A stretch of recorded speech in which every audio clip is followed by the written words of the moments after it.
Well, I'm wondering how far out onto thin ice I'm going to be allowed to go before either friends shut me out or somebody shuts me down. But I'm going to go out on thin ice today on the subject of whether dignity is a choice. Now, yesterday I stopped at the library and there were some Jehovah's Witnesses out front. So I just pulled up and opened up the passenger window and held out a book and asked the Jehovah's Witnesses, would you be willing to drop this in the box for me? Well, one of them was a middle-aged black woman, and she just sort of snarled and like, lazy ass honky, get out of your car and do it yourself. The man was pretty clearly an immigrant from Africa, and he quickly hustled over, took the book, and moved it over and dropped it in the box. All right, I think that difference is quite telling. All right. My ancestors, half of them anyway, were Scots-Irish. And about 80% of the Scots-Irish arrived in America in the 6 years prior to the American Revolution. And then when they arrived, they just skedaddled quickly up into the hills away from everybody else. And their notion of freedom was no taxes and no government. They headed up into the hills of western Pennsylvania, western Virginia, western Tennessee, western New Hampshire. Just get away, get off by themselves.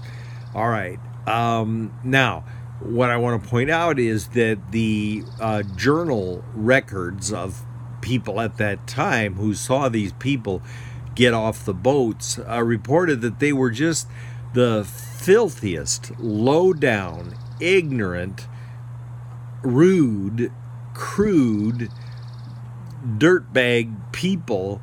And then they said, and they are so proud. Now, what they are proud of, we cannot imagine.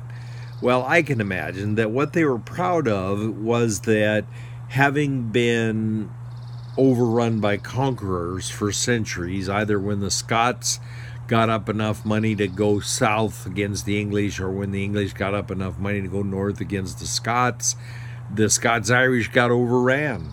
Then a bunch of them were rounded up and sent over to Ireland to colonize Ireland and try to civilize the barbarian Irish. Okay, that's what they were proud of, was their ability to fight. And they have been proud, cussed, independent people ever since. Now, I'm trying to draw your focus to whether dignity or the sense of being downtrodden could be a choice.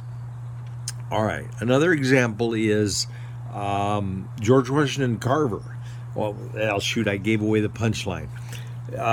This white man, a professor, he shows up at a seminar with a bunch of famous lecturers, and he hails over a black man.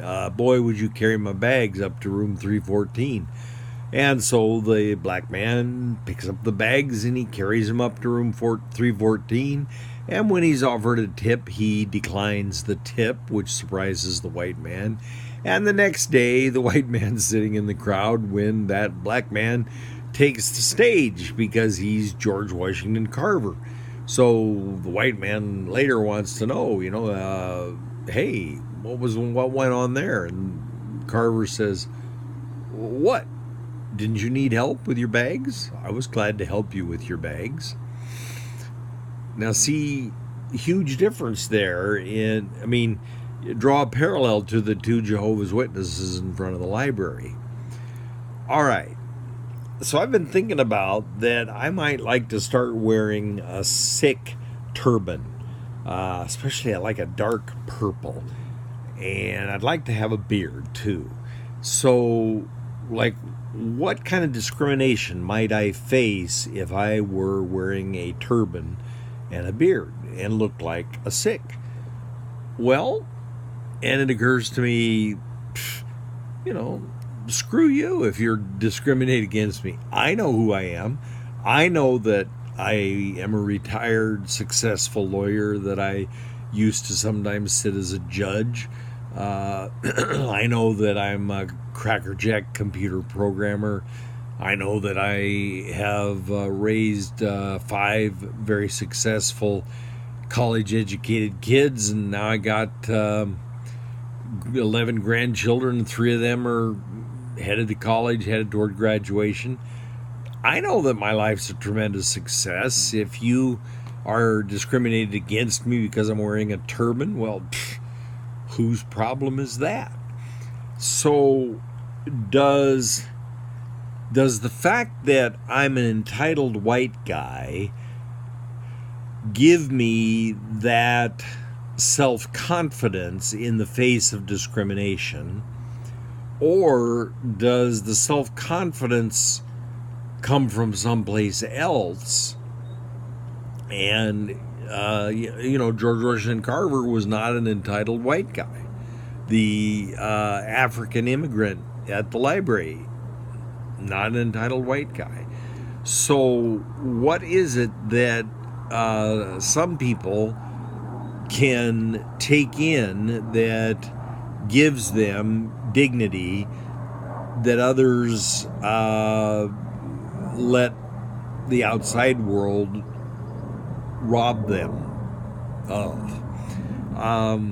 So what I would like to ask is if there are some extraordinarily attractive young women who would be willing to, let's say for a month, don't wash your hair, don't curl your hair, wear frumpy clothes, not trendy, but frumpy, and maybe even put in a little bit of padding around the waist,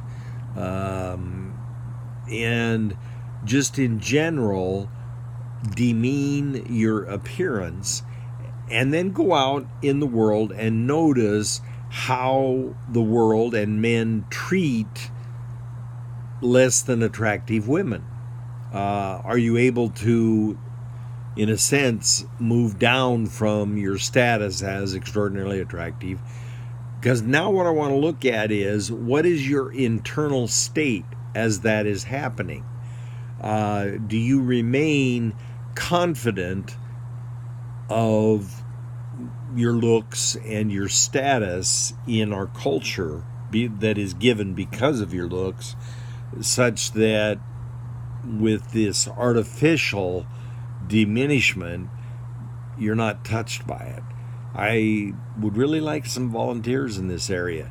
Or if you can think of some other ways of volunteering for this little experiment, such as wearing a Sikh turban, black like me. Do you remember that? The guy stained his skin with something that apparently was dangerous to his health.